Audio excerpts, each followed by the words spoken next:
Hello, and welcome to the 2026 Accessibility Summer Showcase.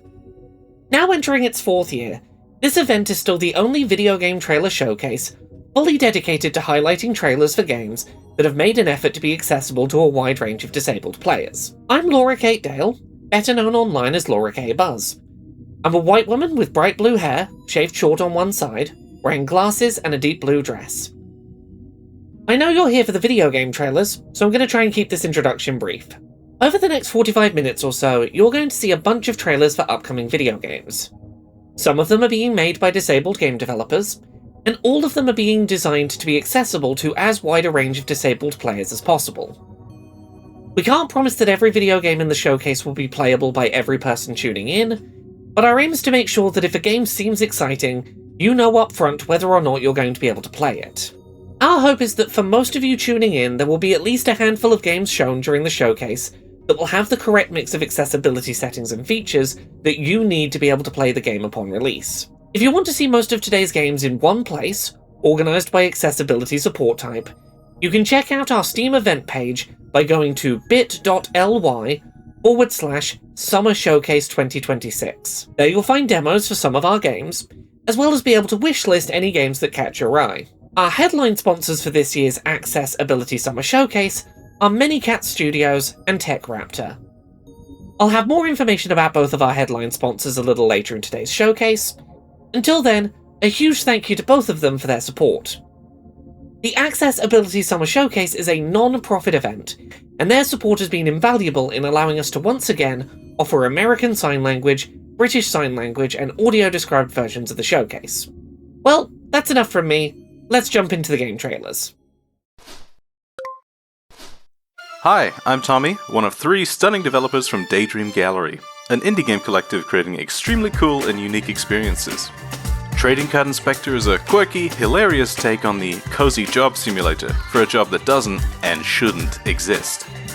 You'll be asked by the nefarious Habubis Corporation to value real cards and shred fake cards from their award-winning trading card game. Along the way, you'll make friends, collect a handsome paycheck, and unravel a grand corporate conspiracy. Our art style isn't just super slick, cool, and cute, it's high contrast by default, with 40 color palette options for you to unlock and choose from. You'll be able to pick out the colors you find easiest to see, or whatever colors you find cool. We've also added a pair of settings to increase the size of cards and memos, great for players using a small or handheld screen who may need assistance due to our 1-bit art style. We thought it was really important to avoid timed inputs. There can sometimes be a lot going on in Trading Card Inspector, so we wanted to give players all the time in the world to make the right choices, both in gameplay and in the story. There is one gameplay modifier that adds some challenge by slowly dissolving the valuation criteria on the card over time. If that's not your cup of tea, you can turn it off in the pause menu anytime and choose not to enable it in endless mode, with no penalty. All you need to play Trading Card Inspector is a mouse, or any pointing device where you can left-click and drag. It's as simple as that. You can also play this game with a controller or on your Steam Deck. In addition to the mouse controls, you can also press the up, down, left and right arrows on your keyboard or controller D-pad to change the value amount. In addition to all of that, we have custom volume controls as well, and a dedicated option to remove unwanted rotation from our cards, making them easier to read. Big thanks to Laura for putting this showcase together every year and for letting us be a part of it. We hope to see you when Trading Card Inspector launches very soon, this June.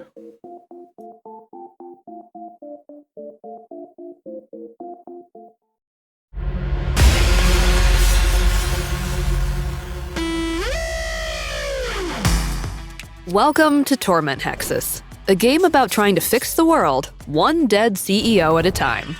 You're an ex-battle mage who has decided to solve the problem of capitalism by ejecting its leaders out the nearest window. Torment Hexus mixes tactical roguelike combat and match 3 puzzling into a Magitech cyberpunk setting. Gameplay is turn-based, with no time pressure on any inputs.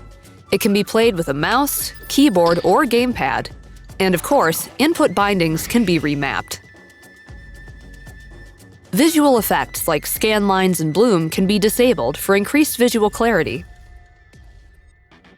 And for people with photosensitivity, we've added an option that swaps out the most intense visual effects with more simplified and subdued versions. The most exciting thing we're trying to do with Torment Hexus is make it accessible to blind and low-sight individuals. The game exposes a running narration of events to the operating system, which can be vocalized by screen-reading software like NVDA. Tactical grid. You at F7 with 39/100 health. Tile is threatened by Ghost Alpha at F3. Deleter Alpha at D7. You can move left to E7. You can move right to G7. You cannot move up to F6. Blocked by Fountain. You can move down to F8, but Tile is threatened by Ghost Alpha at F3. Wealth Mage Alpha at B1 with 20 health. Raptor Alpha at C7 with 15 health. Deleter Alpha at D7 with 20 health. This is challenging work. The game has a lot going on, and it's difficult to present the information the player needs to know as a linear sequence of words. We're working with consultants in the accessibility community to iterate on the tech, and we hope that the final game will be one that everyone can play.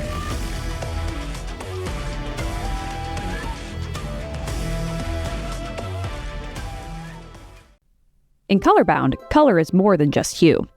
In this palette platformer, you play as Anku, an Aymara boy on a journey to reunite his late grandfather's band.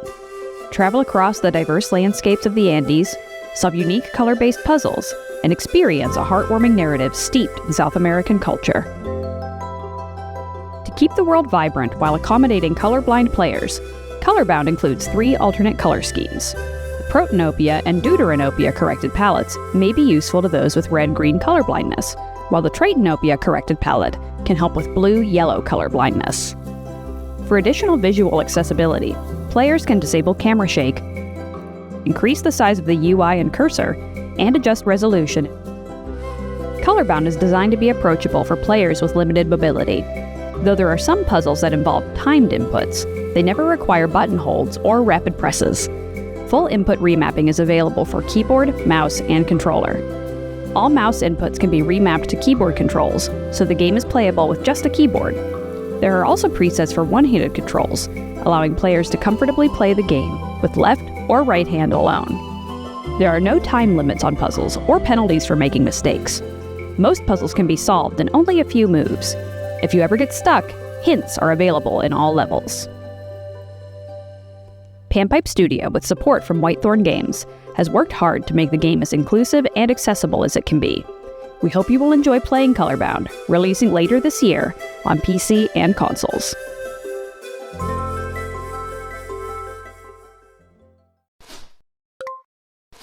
Hi there, my name is Elisabeth Siversen, also known as Arevia Online, and I am a disabled gamer and accessibility consultant from Norway. I'm a pale white woman in my 30s with dark blonde hair, wearing a green jacket and a white t-shirt. The next game that is coming up is the first big Norwegian game I have had the honor to be an accessibility consultant for.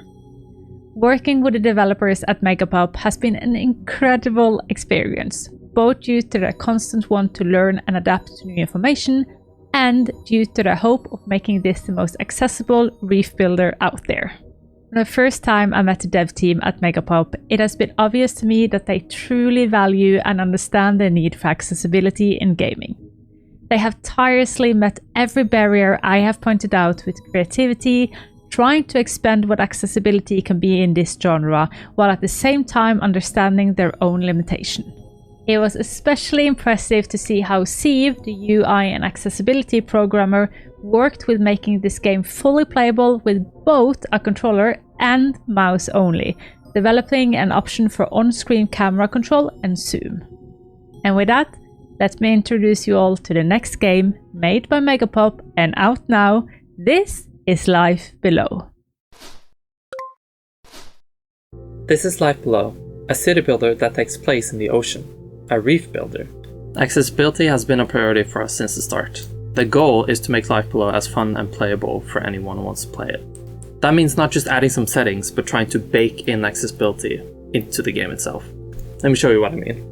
We can start by picking a difficulty mode. We have peaceful, challenge, and then we also have balance.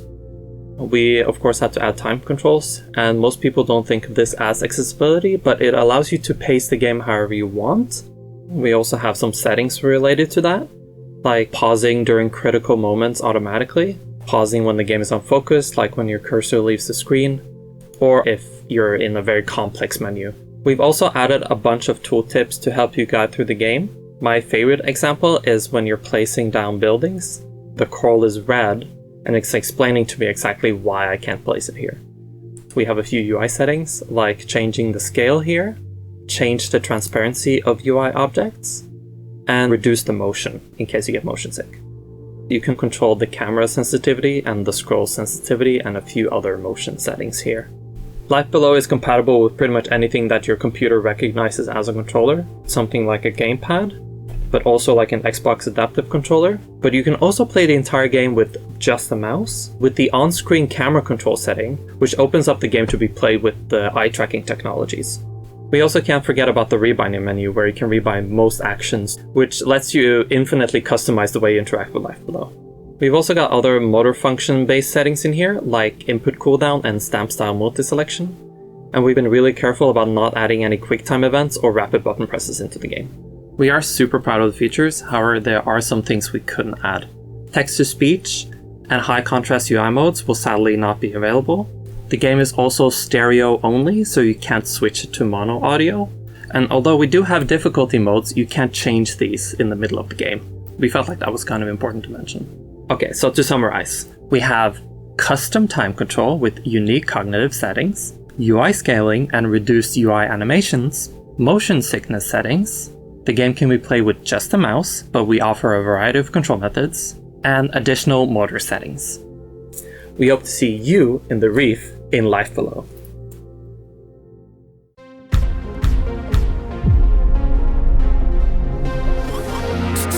Enough wasting time. Let's get to work. Hello, I'm Fabrice Breton, a French developer. You might know my previous game Brock the Investigator, an adventure game mixed with beat 'em up which has full accessibility to blind players. This is our new project Circus Trace, made in collaboration with Cypher, an American friend, artist and writer. In this game, taking place in the same dystopian universe, we are exploring a group of rat characters named Squealers in a visual novel focused on survival, where you'll make choices that matter with multiple endings. The game has full voice acting, and the accessibility offers narrated menus, large fonts, hotspots with arrow keys and more. I'll add audio descriptions for the release.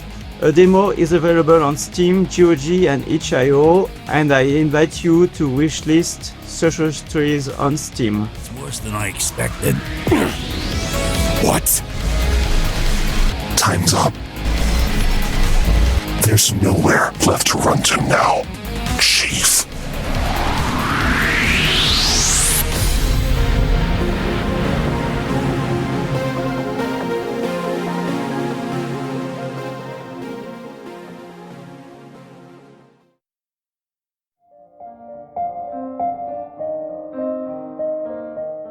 I'm Evie. This is my room. I like purple. People always say I see the world differently, which is weird, because I can see it just fine. Oh, the leaves are so crunchy. It's the hearing it, and the smelling it, and the everything at once thing. That's the tricky part. But I have a system. My favorite pen. Why is it here? You figure out what things mean. You put them in the right order, and sometimes the world gets a little quieter. Canvas of Thoughts was built around different ways of experiencing the world. Yeah, I did most of it. Sensory-aware gameplay and player-paced interactions. Tick, tock, tick, tock. Customizable accessibility settings, including colorblind support, and adjustable dialogue pacing. A safe space to slow down, stim, and recover. Created alongside neurodiverse community feedback. I liked some parts. I know that. You can focus really well sometimes. Ich verstehe Liebe nicht. It looks like someone forgot this here. I need to bring them in order. Old MacDonald had a farm, E-I-E-I-O. Hey, why do you always draw by yourself? Because it's quieter.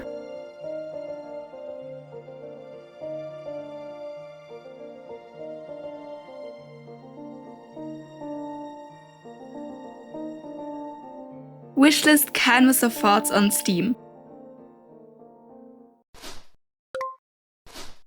Hello again. I hope you're enjoying the showcase so far. I'm popping in briefly to tell you a little bit more about this year's headline sponsors, Manycat Studios and TechRaptor. Manycat Studios is a disabled-led accessibility consultancy, supporting game studios in building inclusive and accessible experiences from concept to release. As a disabled-led team, Manycat Studios partners with the games industry to create more accessible games, ensuring that players of all abilities can participate in their love of gaming. The studio operates with authenticity and a commitment to a healthy, sustainable remote work culture. TechRaptor.net is a games media website, founded back in 2013, that publishes high-quality news, reviews, opinions, features, and guides for both video games and tabletop games. As someone who has been a staff writer, freelancer, and editor at a number of major games media websites over the last decade, I can vouch for the quality of writing and reporting over on TechRaptor. They have a firm anti-AI stance, and put a portion of their profits each year towards supporting great causes. You can find their coverage at techraptor.net. I imagine by the time you're seeing this, there'll already be a great write-up of the 2026 Accessibility Summer Showcase live on their website. Thanks again to both Manycat Studios and TechRaptor for their support of this year's showcase. Their support has made our accessible adapted showcase variants possible. Anyway, time to get back to the game trailers.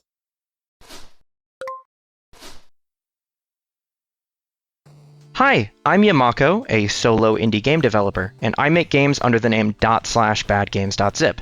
This is my first project, released last October, called An Unplayable Game. It's a short puzzle platformer that's about accessibility settings in video games, with half an hour of developer commentary that's unlocked when you reach the end. The game is designed to fully accommodate players who typically can't play platformers because of the dexterity and timing that's required to play them. It's only about 15 minutes long at most to avoid fatigue, and it was designed for comfortable mouse-only single-button controls, or gamepad with a virtual cursor, if you prefer. You won't need to hold down any buttons or keys, as it's completely beatable with only short presses.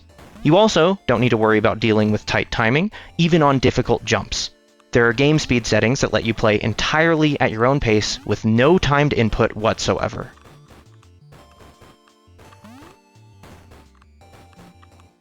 For those that might have issues reading the game's stylized pixel font, there's also a toggle to switch it to Atkinson Hyperlegible, which is a sans serif font with a focus on distinct letter forms. As a final note, the main menu does include an ongoing static noise, but for those who are bothered by those repetitive noises, there's a prompt to mute that sound effect completely before you even reach the main menu for the first time. So, if you don't want to hear it, you never have to. An Unplayable Game was a huge passion project for me, and I truly hope you enjoy it. So far, it's been nominated for 3 awards, and even won an award for Most Innovative Game at a local indie game showcase event. It also has a 94% very positive review score on Steam, and it's free, downloadable on Steam or playable in browser on itch.io. Thank you for your time and for your interest in An Unplayable Game. Now, please enjoy the rest of the showcase. Highway Noir is a stylized arcade driving game that drops you into car chases straight out of an action movie. You will weave through traffic as you escape police, take down enemies, and race against the clock, all in stark black and white with flashes of colour. When you land in the main menu of Highway Noir, you can jump into Instaplay mode with a single click. Optional customization of features like objective, number of police, and traffic density are available. For the campaign, a story so far recap is offered, but no spoilers here, moving on. Story missions include voice dialogue to drive the plot and feed you objectives. The volume of dialogue, music, and sound effects can all be adjusted separately, and subtitles are on by default. Tone tags can be enabled that flag up if a character is angry or being sarcastic, for example. For a moment there, I was worried there wasn't a plan.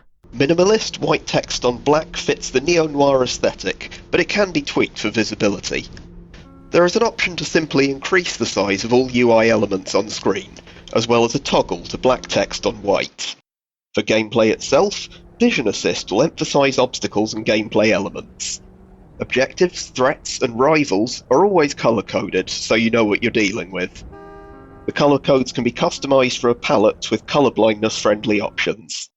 Highway Noir is fast and chaotic, but even here help is at hand. A game speed slider allows you to slow down the action, giving you more room to breathe. That action can be controlled by keyboard, controller, or even mouse alone. All of these settings can be used independently to give you maximum control over your experience. Make the road your battleground and take down the conspiracy in whatever way works for you. Highway Noir is out now and available on Steam. In Jig Rift, the world is a giant jigsaw puzzle. Play as Bert, a castaway on a mythical island that is broken into many pieces. Connect puzzle pieces to explore new paths, discover hidden items, and reassemble the scattered world. Just like life on the tropical island you washed ashore on, the game moves at a relaxed, stress-free pace. Complete puzzles and platforming sections without any time limits or punishments for failure. There are no quick-time events, long button holds, or rapid presses. As you reassemble Jig Rift Island, you'll meet the three-eyed frogs who call it home. If you ever get stuck on a puzzle, some of them might be able to give you a hint. Progress dialogue at your own speed and repeat conversations as often as you need. For example, you can replay the tutorial by talking to Henriette in her house on the starting island. Rebinding is available for keyboard and controller inputs. You can separately invert controls for camera movement, zoom, and puzzle piece movement. There are a few options to help with visual accessibility. Choose between 4 cursor sizes: small, default, large, and extra large. Swap between light or dark mode for text boxes. Increase the field of view to see more of the world, or decrease it to reduce distractions in your periphery. The teams at Empty Castle and Whitethorn Games are so excited to share Jig Rift with you.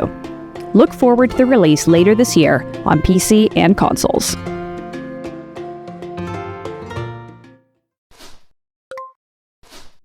Hi, I'm Colo. I'm a disabled gamer and content creator, and you can find me primarily on Twitch, but in all of the other places under the name Hello, it's Colo. When thinking about why games accessibility is important to me, it's a really interesting one because actually, it's not really about the games. Hear me out. It is about the games. I love gaming. Gaming is my job, it is my hobby, it is my community. It is about the games, but actually it's more than that. When a game is accessible for me, it's about being included. It's about being invited, being acknowledged. It's about being able to access something as independently as possible or completely independently in a world where independent access isn't actually that common.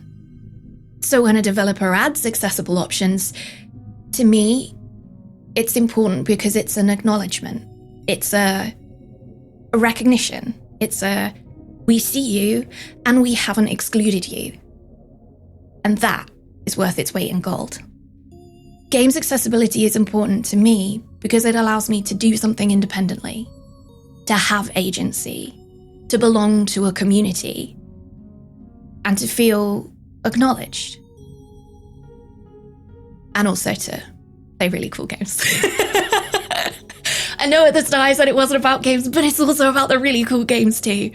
So to all of the developers out there and the creators out there going out of their way to make their media accessible, thank you.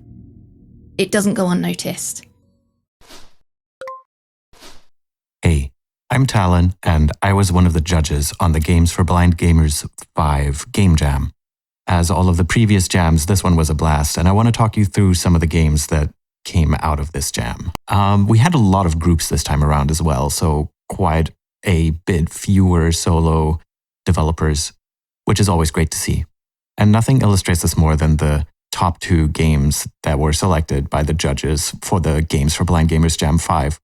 The top spot is taken by Valencia Tales, and this one is an ambitious game, and it's heavily inspired by The Legend of Zelda, and it basically ticks all of the boxes. It's a first-person action-adventure game where your goal is to save Valencia from the clutches of evil. You do this by utilizing your divining rod, which basically lets you see what's around you in the world. So you can turn around and it will tell you what's in front of you and what's around you. It has features for locking on to different things like landmarks or buildings or waypoints.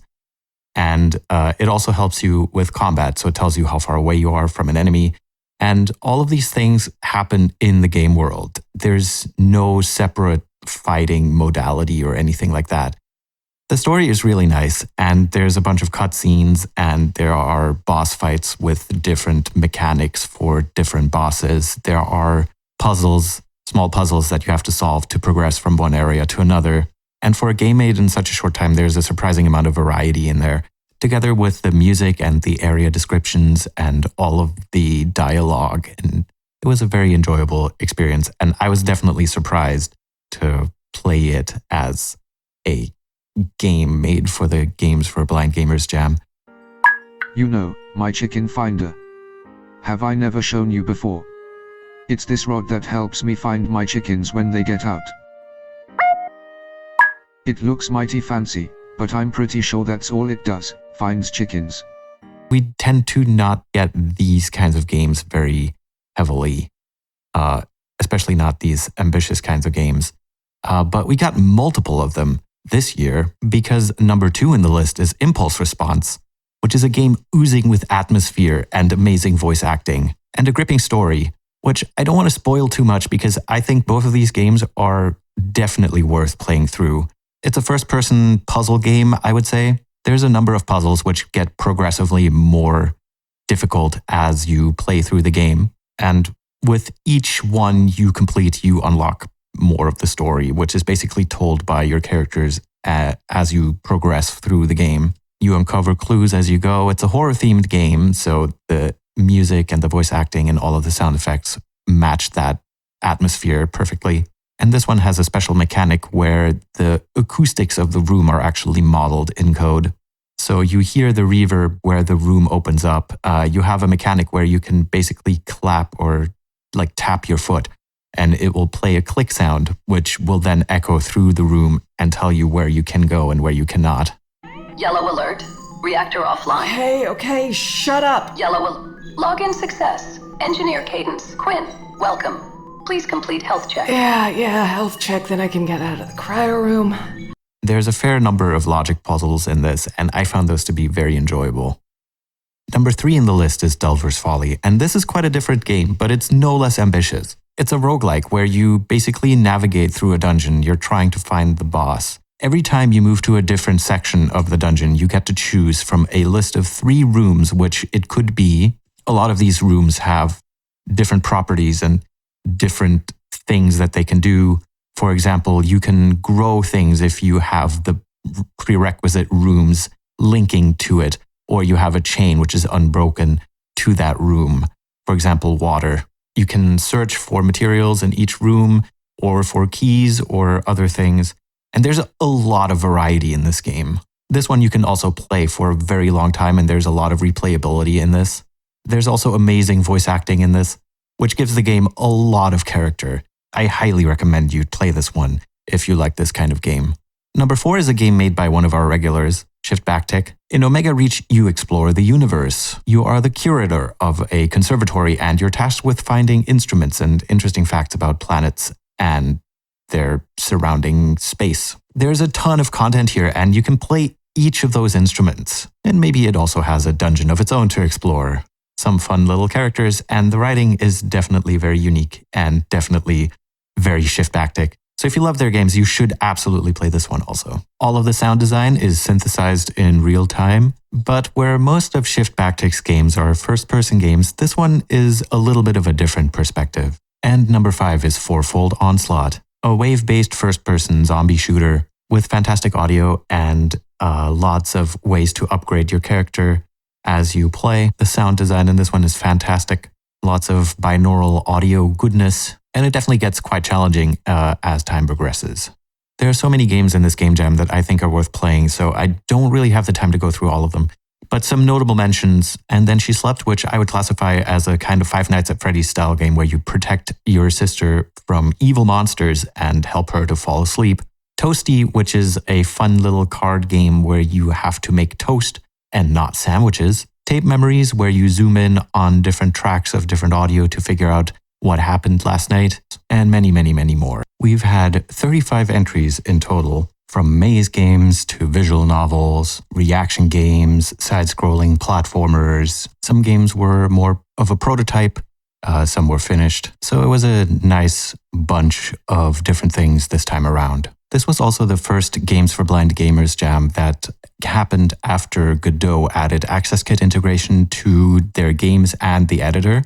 And this is an exciting development because it means that for the first time, blind people actually get access to a fully featured game engine without having to write everything by hand or use code-first frameworks. This should open up exciting new collaboration avenues in the future, because before now it was pretty difficult for blind and sighted developers to collaborate together if the sighted developers were already used to an engine-based workflow. So if you are a developer and you're thinking of making something like this, or if you're interested in audio games, or if you're blind and you want more games to play, I would highly recommend checking out the Game Jam and all of the previous Game Jams and keeping feelers out for any future Game Jams. Anyway, that's it from me, and I hope this was interesting to you. Hello again, everyone. I hope you're continuing to enjoy this year's Accessibility Summer Showcase. I'm just popping in quickly to let you know that art asset production for the showcase this year is sponsored by Riott Roquette, a queer art punk collective that blends elements of psychopop and circus dance in their live performances. Here's a brief snippet of one of their songs, Circadian Rhythm. Now, ladies and gentlemen, gorgeous dolls, grotesqueries, we welcome you to a lovely evening with Riott Roquette. Feast your eyes on wonderful sights you'll see tonight. Bang, bang, can't shoot me down. Bang, bang, here comes another round.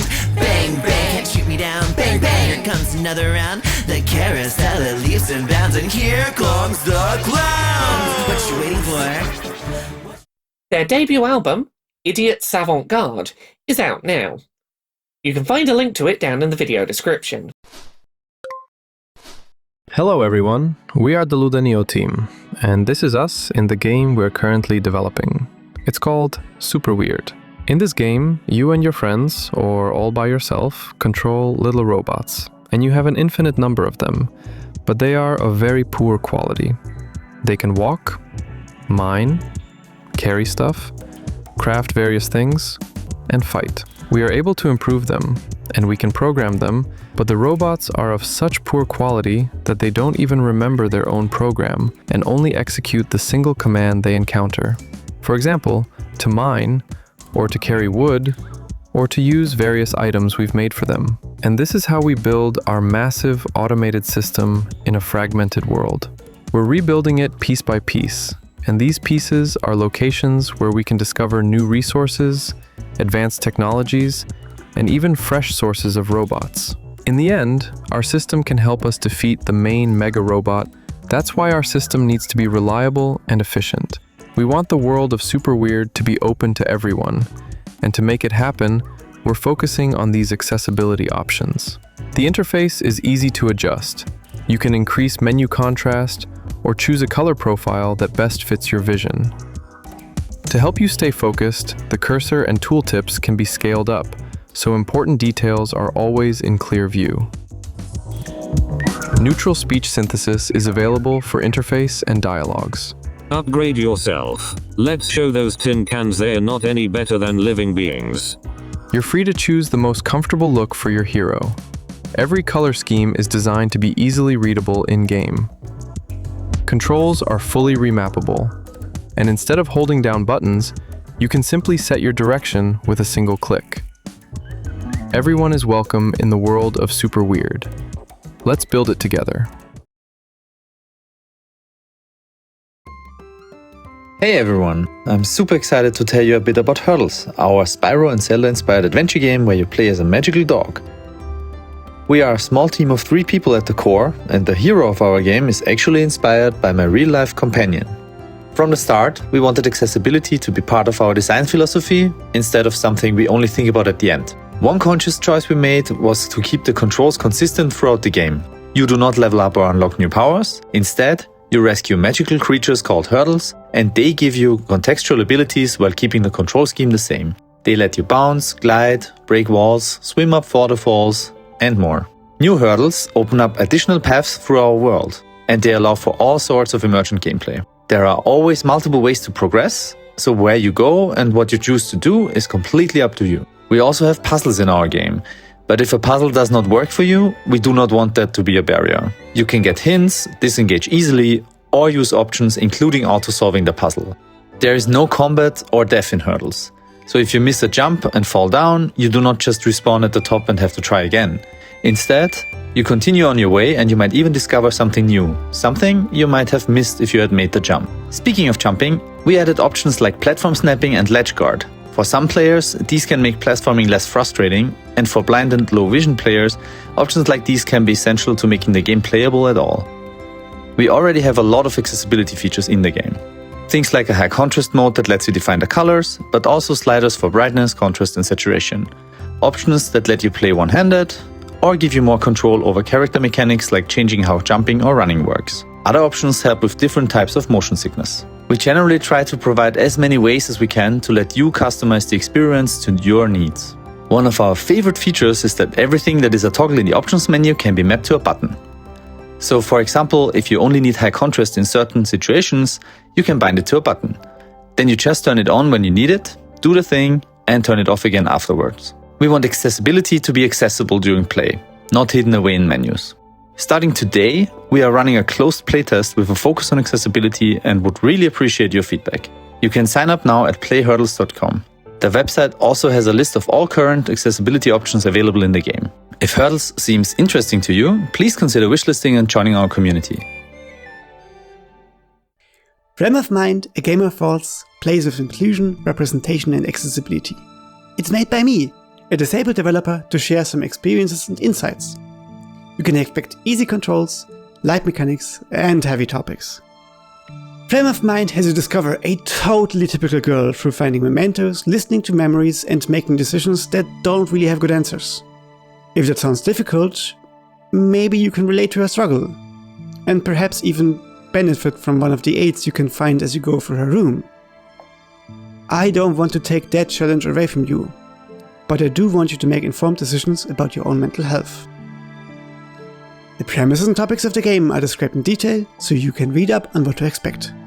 Content notes will give you a heads up about sensitive issues for each memento that you can find, and if you don't want to listen to the emotional retrospectives, you can choose to mute the voiceover or even skip as many of the memories as you want. But it's still a game to struggle with your feelings, and not a game to struggle against my controls.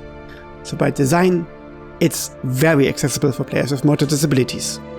It's a walking simulator with no complex inputs required, you can always save and come back later, and while there is one rushed story decision for you to make, you can help yourself in the settings if you really want to experience the time-sensitive timeline.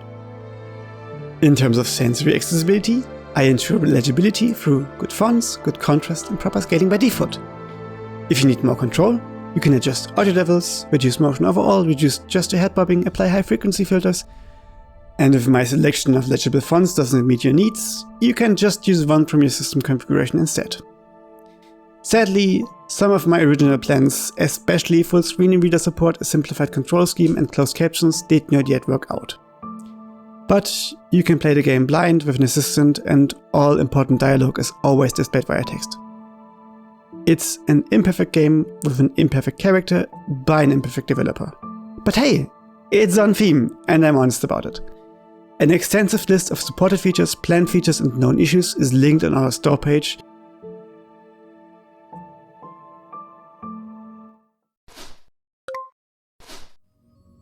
Hi everyone, my name is Leo, my pronouns are they, them, and I am a disabled gamer and accessibility advocate.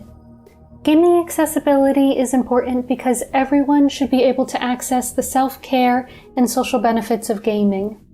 Games have connected me with so many wonderful people, including my husband and many of my friends. I cherish memories of meeting new people and connecting with others through a love of gaming. When I first became disabled, I was worried I would not be able to participate in those activities anymore because I could no longer use a standard video game controller. However, thanks to the work of incredible accessibility advocates before me, I've still been able to play many video games and make new memories. I'm thankful to the game developers in this showcase that have made accessibility a priority. If a game is made accessible for even just one more person, it makes a world of difference. I can't wait to see what this year in accessible gaming brings.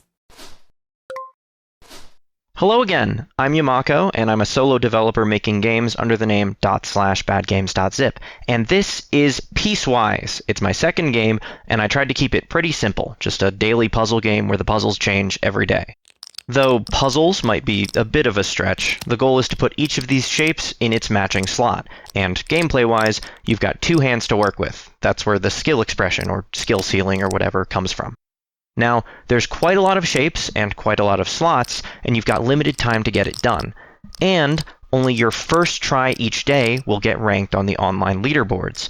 Everything after that is just practice, and you can practice as much as you want. But that first try, where you're seeing today's shapes for the first time, is pure skill, and that's why it's so important. So, I made this game with the personal goal of improving my skills as a developer, and I kept a small scope so that I could meet myself where I'm at, with a reasonable challenge for my skill level. And that's what I'm inviting you to do when you play Peacewise. You can fully customize the time limit to fit your skill level, since everyone's different. But no matter what, you'll want to make sure that time limit is challenging for you. Your chosen time limit will determine a multiplier that gets applied to your raw final time. In other words, the lower that you set your time limit, the more your final time gets reduced, and the better your ranked time becomes. So don't set the limit too low, or you'll fail and your run won't be ranked. But don't set it too high either, as too much of a safety net means that your multiplier will be worse.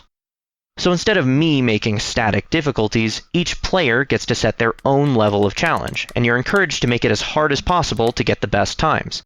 If you think you can beat the board in 30 seconds, you've got one shot to prove your skills.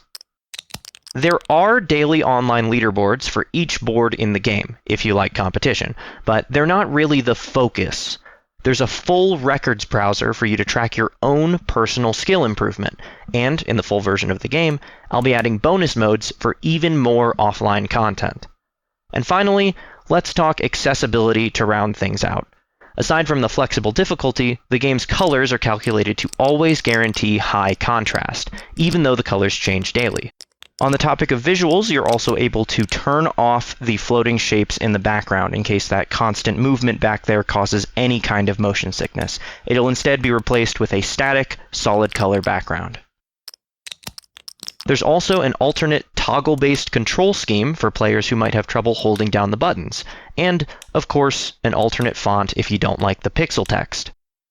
And there's full controller support, alongside a mouse-only control scheme that supports one-handed play.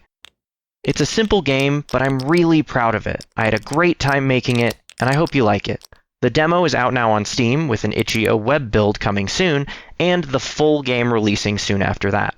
For updates and news, you can find badgames.zip on Patreon to get important info sent straight to your email for free. And I think that's it. Thank you so much for watching my trailer. This took way too long to make, but I hope I explained everything well enough and made it understandable. I hope you liked the trailer, and I hope you thought my game looked fun. So, thanks for watching again, and take care. Gather your allies, eliminate angels, transform into a magical girl, slay God. In Kernel Hearts, fight your way through angel-infested domains alone or in a team of up to 4 players. Mix and match your attacks, spells, and movement in each run to unleash devastating combos on enemies. The developers at Ephemera Games, in collaboration with Whitethorn Games, have designed Kernel Hearts to challenge longtime action RPG fans, while being a welcoming experience for players new to the genre. There are 3 difficulty levels. Story, for those looking for a less intense, more narrative-focused experience. Normal, the default balanced experience. And Sinner, a hardcore mode for those looking for an extra challenge. Every rest area includes a playroom, where players can practice movement and attacks at their leisure. To make inputs easier to remember, there is an option to keep a list of controls visible on the left side of the screen at all times. Full remapping is available for keyboard and controller. Players can separately adjust the sensitivity of the left and right analog sticks, invert their X and Y axes, and enable or disable vibrations. There are a variety of options for visual comfort. Toggle motion blur, bloom, and screen shake effects to reduce eye strain while traversing the overworld. Text boxes are high contrast with white text on dark gray backgrounds. In multiplayer, each player can advance dialogue at their own pace, and combat won't begin until all players are ready. Check out the public demo available now, and please look forward to the full release of Kernel Hearts this fall on Steam, the Epic Games Store, the Microsoft Store, PlayStation 5, Xbox Series S and X, and Nintendo Switch 2. Fishbowl is a slow and tender narrative game about dreams, grief, and hope. Rediscover your memories and find your way into the present in this intimate experience where slice of life meets surreal. In Fishbowl, 21-year-old Alo gets her first job in a new city and lives by herself while grieving her grandma's death. You rediscover memories of Alo's childhood by sorting through her late grandma's things. Take your time to take in each object. There are no time limits here. You can also choose to skip the puzzles entirely. Fishbowl is a visual novel about becoming an adult and seeing your childhood in a new light. Have conversations with your friends and co-workers, turn off typing effects, or increase the font size for an easier reading experience. Alo works as a junior video editor for a social media star. In this arcade-style matching game, you can use both colors and icons to make sure the video clips reach the correct track. Slow down the speed of the snippets to suit your playstyle. Since the game deals with difficult topics, it starts with a gentle content warning, linking to a full content warning on our website that includes spoilers. As you slowly piece together the meaning of your dreams and memories, you learn more about the darkness in Alo's world. The visual settings let you turn off, screen shake, and sway, if you need to. We also have both visual and audio cues for events throughout the game. In Fishbowl, there are no right endings and no grinding. Do as much or as little as you're able to. Since we are a small team of 2, we weren't able to implement everything we wanted. Some of the things we couldn't get to were excluding the need for buttonholes during the unpacking puzzle and quicktime events and forcing some timed input during the quicktime events. Fishbowl is now available on Steam and PlayStation 5.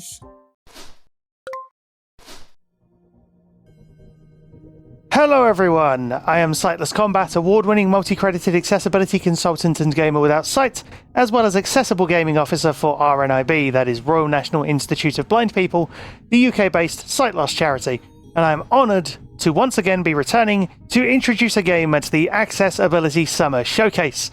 Now, the game in question is one that I had never heard of before this event, but was very interested when I heard the words fully blind accessible as a potential thing that was being aimed for during development. Now, this game is very much under my radar, and it is very unusual. It is quirky, it is interesting, and I reckon it has a sporting chance of being the highlight of people's shows. And also, the people who are really interested in it might be making a big racket about it. Yes, both of those are puns. Yes, both of those are relevant. Why are they relevant? Because this game is the Tennis Academy. What is the Tennis Academy? In short, it is an anime-inspired, yes, tennis RPG. Which sounds ridiculous when you think about it, but also sounds really, really cool. Particularly given I saw mention of giant boss fights and heroic tennis battles on the Steam page, which I would highly recommend going and wishlisting once you've seen the trailer if you like this. This is a solo game dev crafting this in Godot, which is also having accessibility work looked into by the community and various developers, which is really cool to see as well. I am really interested to see how this works when it comes out and when there are playable builds and things. But without further ado, I will let the trailer do the explaining, because I don't think I could do this justice. Here is the Tennis Academy.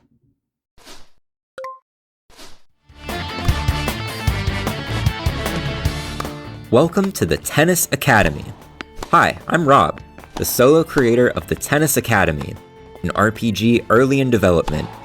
Humankind used to be at war until the goddess bestowed us with the holy sport of tennis. You're enrolled at New Tensington Academy, where you meet a tennis ball fairy named Servi, acquire powerful tenergy skills, save the school from monsters, and go on romantic dates with your doubles partner.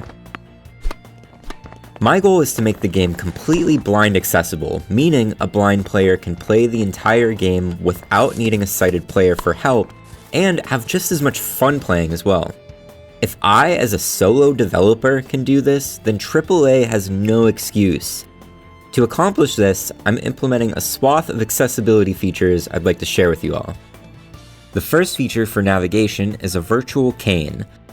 Researchers at Columbia University had promising results with this, and I think it could become standard practice in video games. Use the right stick to send out your cane, and the text-to-speech will tell you whatever it hits. Street lamp, tree. For quick and easy navigation, there's also a nav menu that can warp you to important NPCs and exits. Gym, outside. I'm also including audio descriptions for every environment. In any location, you can call Servi and ask her to describe the location in vivid detail as if your DM was describing a place in a D&D session. Through the vaguely tennis ball-shaped window. Your computer desk suggests someone who's chronically online. By the way, did you know that there are blind tennis leagues in real life? Matches in the game will take inspiration from this with sound-adapted tennis balls and the option to auto-run to the ball. If you want to support your local queer indie game dev making a blind accessible game, you can help me out by hitting the wishlist ball on Steam and keeping up with updates there or on my Blue Sky. Thanks for watching.